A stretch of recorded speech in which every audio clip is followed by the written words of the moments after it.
Welcome to Movie Recall. In today's video, we'll be going through the 2020 mystery thriller film What Lies Below. It's time to recall. Let's get started. Turn on subtitles and spoilers ahead. Liberty Wells is a 16-year-old high school student who attends summer camp regularly. While reading a book on a bench, a young boy takes a picture without her consent, causing her to shout at him and get Tommy's attention, who she happens to have a crush on. Shortly after, her mom, Michelle, picks her up. She tries to converse with her daughter, but Libby seems preoccupied with reading her book. Michelle turns on the radio to try and make Libby smile, but she just gets annoyed and she teases Libby about having a crush on Tommy, and she defensively denies it. Both of them have a quiet road trip back home. They stop halfway as Michelle lets her daughter drive the car. At first, her mother is worried about her skills, but Libby says she can manage to drive. As they drive slowly, she sees a for sale sign of their property and almost hits a tree. Her mother explains it's for her college education as money runs tight at the moment. She asks about the new watch that her mother is wearing, to which she replies that it is a gift from someone. Finally, they arrive home safely. Michelle calls John her new boyfriend, and Libby sees him for the first time. He gets out of the lake to meet her and give her a gift. She opens the box and sees a bracelet with the Navajo tribe stone of life. He explains the origin of the bracelet and chooses to give it to her because she loves archaeology. Libby gives a timid smile and expresses her gratitude. In her room, she looks for an outfit that she thinks would impress John. She puts on a blue dress and heads downstairs to say hi to John. As they prepare dinner, she takes a glimpse of him while he reaches for something in the cupboard. Michelle notices that Libby dressed differently that evening and compliments her appearance. Out of curiosity, Libby asks how the both of them met, and her mother explains that on a typical day of writing on the porch, John just appeared. John explains he is an aquatic geneticist. He is part of a research team about freshwater animals and tries to solve problems in nature. He continues to demonstrate his study using 2 glasses of water and ice. As the two women listen attentively, she begins to feel attracted to John, finding herself twirling her hair as she speaks just like her mother. John coughs excessively after eating a piece of vegetable. Michelle approaches him and hugs him after he apologizes. While they embrace, he touches Libby on the shoulder and smiles at her. This gives her a weird and confusing feeling. She has difficulty sleeping that night because John's touch bothers her so much. She goes downstairs to grab a drink from the fridge, but hears noises from her mom's bedroom, which sounds like she's making love with John. She takes a peek through a small gap at the bottom of the door, but someone approaches, so she rushes back to her room. Because of this, she even forgets to close her door. John passes by and takes a look at her while she pretends to sleep. The following day, Libby wakes up and finds her mother and John in the kitchen having a moment. She disturbs them by entering the room. Abruptly, Michelle tells her that the 3 of them will be going on a hike. She reminds her mom that it is the 28th of August, a special day for the both of them, and that they should spend time together instead. They both go outside. In a nearby tree, Libby digs a hole using a gardening shovel. She understands cans that are labeled with her family members' names. She opens a tin can and slides a note inside after kissing it. She hands over a tin can to her mother, but she does not put anything. Libby gets sad over this and tells her that Michelle never cared about anything. Every year, Libby makes it a tradition to put letters in the cans intended for her family members.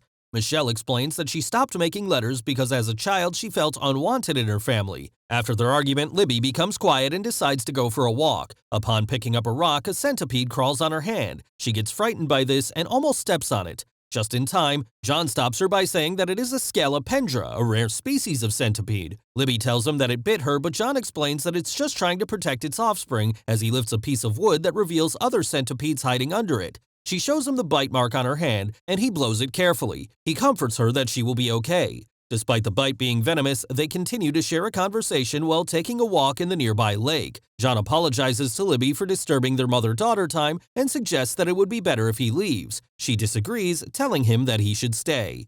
Back at the house, Libby goes to her mother's room, who currently has a stomachache. She apologizes to her mother for her behavior earlier. Michelle apologizes as well for telling her too much information about their family problems. They both make up and forgive each other. Michelle also breaks big news to Libby. She and John are planning to get married. Libby says that she wants them to be happy, but she is obviously not thrilled about it. One issue is that John does not know Michelle's actual age. He thinks she's 35 when she's actually 42. Libby researches more about Scolopendras, the type of centipede she saw earlier, on her laptop. From her window, she sees John arrive at the house. After jogging, she takes a peek at him removing his shirt and warming down after exercising. She lies down in her bed and sees the bracelet from John. She looks at it intently and decides to offer him a drink.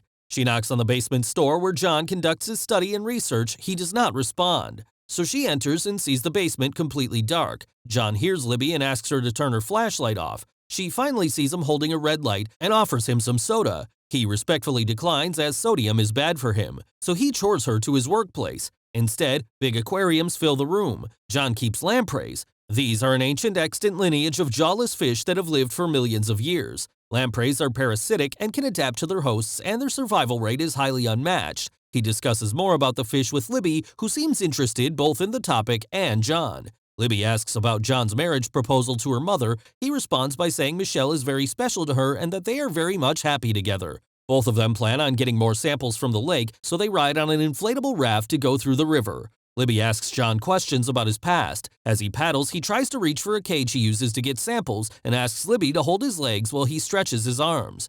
They talk about Libby's plan for college and how passionate she is in archaeology, when all of a sudden her period arrives and blood seeps through the raft.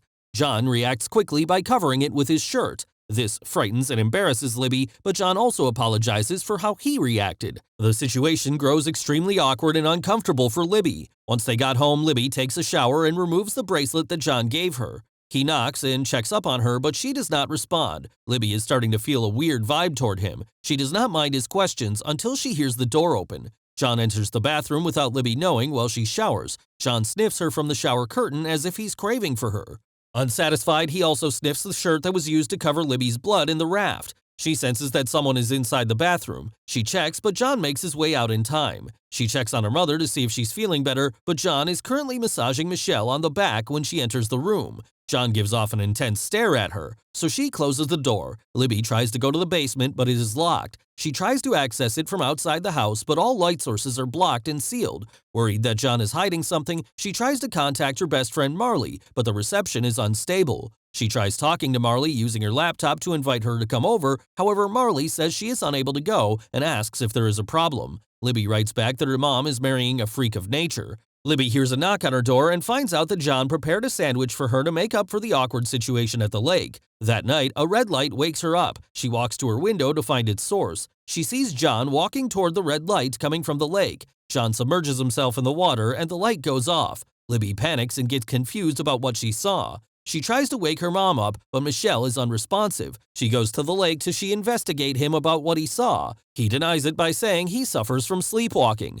Libby walks out unconvinced. The following day, Michelle calls her and she finds her mother in the bathroom throwing up. At this point, Michelle looks greatly unwell, so she asks Libby to drive to the pharmacy and get her some medicines and a pregnancy test. Libby suggests that they call an ambulance instead because she does not have a license yet. Libby asks where John is. He is out for his daily jogs and won't be back for at least an hour. Her mom experiences more pain, so she does not have a choice but to rush to town. At the pharmacy, she sees John walk by with another woman. She follows them, but the cashier stops her as she forgot to pay. Libby gets home and sees Marley in the living room waiting for her. She heads directly to her mother to give her some medicine. John makes her extremely uncomfortable when she is in the room. Michelle continues to rest, and John assures that she will be taken care of. Before leaving, John gives her a menacing smile. Marley tells Libby that she finds John hot and is thrilled to talk about him. Libby tells her what she saw last night at the lake, how John grabbed her, and the uncomfortable things she experienced.